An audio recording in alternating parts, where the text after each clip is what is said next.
Um outro ponto importantíssimo para a redação do Enem, organizar bem as ideias.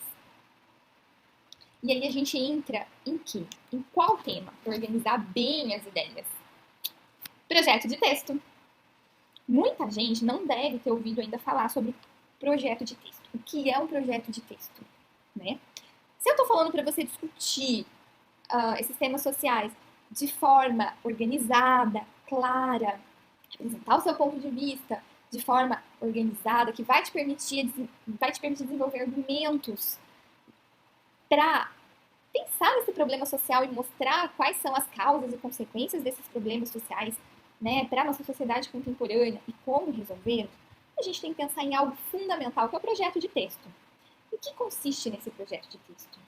É pensar na estrutura do texto. Antes, na estrutura que eu digo, é inclusive pensar, né, em pequenas ideias para o conteúdo, antes de escrever o texto de fato. Não é ficar jogando no papel assim, vou escrever meu texto e colocar as ideias sem organizá-las. No projeto de texto, é praticamente, por exemplo, quando a gente vai construir uma casa. Essa metáfora ela é meio batida quando a gente fala de projeto de texto, mas eu acho essa metáfora fantástica. Quando a gente vai construir uma casa, pensem bem, a gente precisa, né, que o engenheiro ou o arquiteto, que ele faça o desenho da estrutura, onde vão ser as paredes, onde vai ser o banheiro, onde vai ser o quarto. Ele não começa, o pedreiro, o mestre de obras, ele não começa a fazer a casa do nada, sem um projeto. Não começa. E por que a gente vai começar a fazer um texto que seja 30 páginas do nada? Então, a gente não começa, não é para começar. Para vocês terem ideia, o projeto de texto é tão importante que ele vai assim, ser importante para a sua vida acadêmica. Os trabalhos que você vai realizar, você vai acabar fazendo projetos de texto.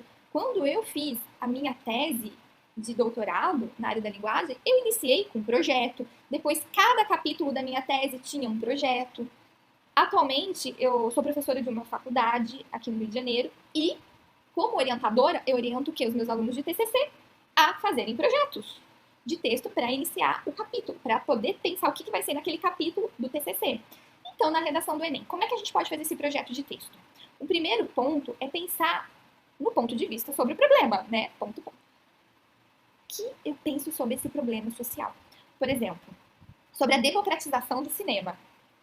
A gente pode fazer um projeto de texto, uma tese, perguntando, né?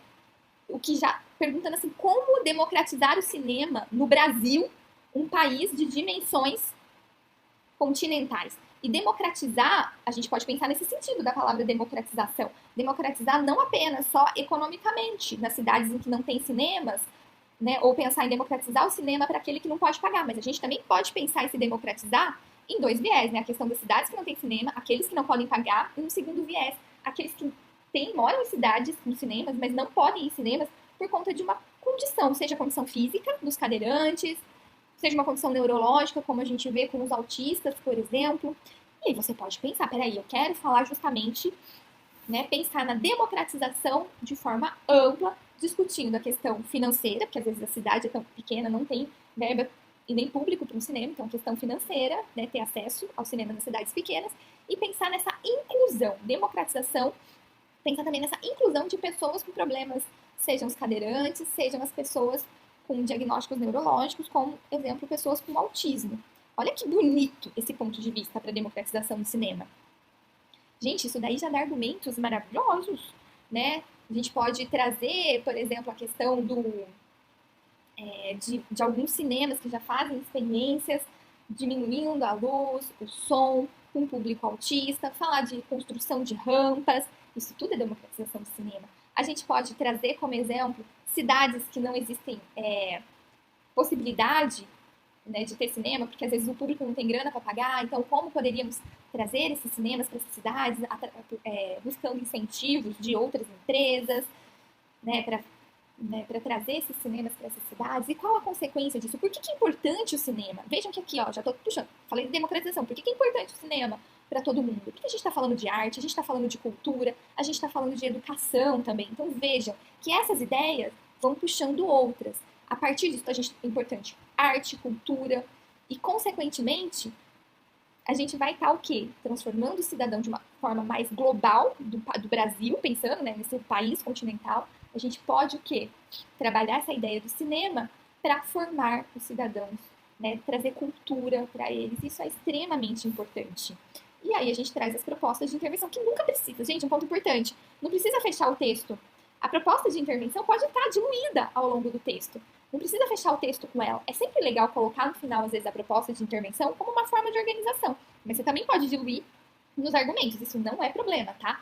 Mas aí, se você quiser fechar o texto com a proposta de interlocução, aí você vai retomando, gente. Olha que maravilha. Você falou sobre, nessa ideia, democratização para pensar nessa parte econômica, de cidades que não podem ter cinema, e também nessa parte de pessoas com autismo, incluir pessoas cadeirantes no cinema. Então, a tua proposta de intervenção, ela tem o quê? Que estar articulada com essas questões que você discutiu no seu texto. Você não pode dar uma proposta de intervenção que não esteja articulada. Então, você pode falar como o governo pode auxiliar nisso. Você tem que falar quais ações têm que ser tomadas, para quem são essas ações, né? Quais as consequências dessas ações para a sociedade.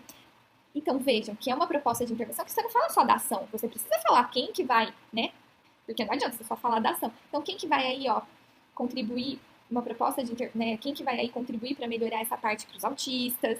Quem que vai contribuir aí com uma ação para cidades que não tem cinema? Pode até citar exemplos de projetos pilotos que já deram certo. Isso é muito legal, né, gente? Então, vejam, que pensando já numa tese, no meu ponto de vista, eu já fui puxando ideias para construir melhor esse texto. Eu não fui escrevendo todo o texto. Eu fui o quê? Elencando essas ideias para depois construir o meu texto de forma mais organizada, né? E, então, para mim, o projeto de texto é o ponto fundamental, né? O primeiro passo para a escrita de um texto de fato, né? E eu disse, assim, do meu exemplo, que eu sempre uso o projeto de texto.